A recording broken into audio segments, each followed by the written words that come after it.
welcome to the next video. So we're going to start doing the sketching. So I'm actually not going to be using this. I'm going to be using my pencil. And we're going to do some very light sketches. This is the only part of the project where we're going to be using actual lines. I'm not going to sketch in stippling because that'd be really hard. But I actually already have it sketched out because I recorded a video and the sound didn't work. So this is take 2. So it's already drawn, and there's actually some stippling already on it because I already did that video too that didn't work. So I'm sorry about that, but we'll just ignore the stippling. So I drew all of the lines that I thought would help me. Oh, I didn't even show you my reference picture, I'm sorry.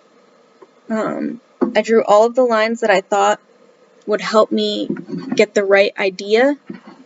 So like there's a dark spot on his nose, so I drew in that.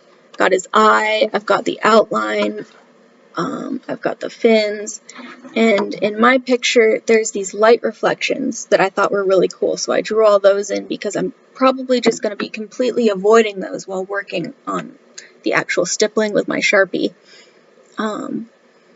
And also I found it was a lot easier to transfer my picture into grayscale because we're working with just black and white. It's a lot easier to comprehend an image that's already in black and white when that's what you're working on. So like similar if we were drawing with a pencil and actually doing shading and all of that, I would recommend the same thing.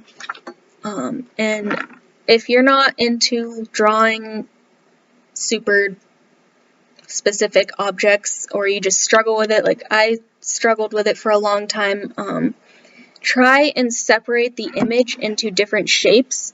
So the way that I drew this shark is I first drew the body as one shape, and then I slowly went in and I carved out the face, and then erased the part of the shape that was gone, and I just added the fins one by one based on where they fell on the body that I drew.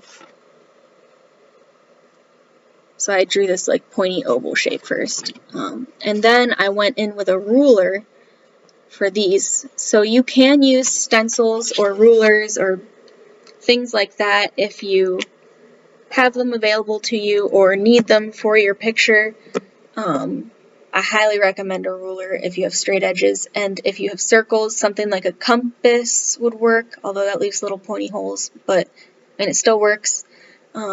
Or like a circle stencil, and if you don't have those, then you can use like a circular object. Just find things that are different sizes from your house. I'm sure you've got lots of like cans or bottles or things like that.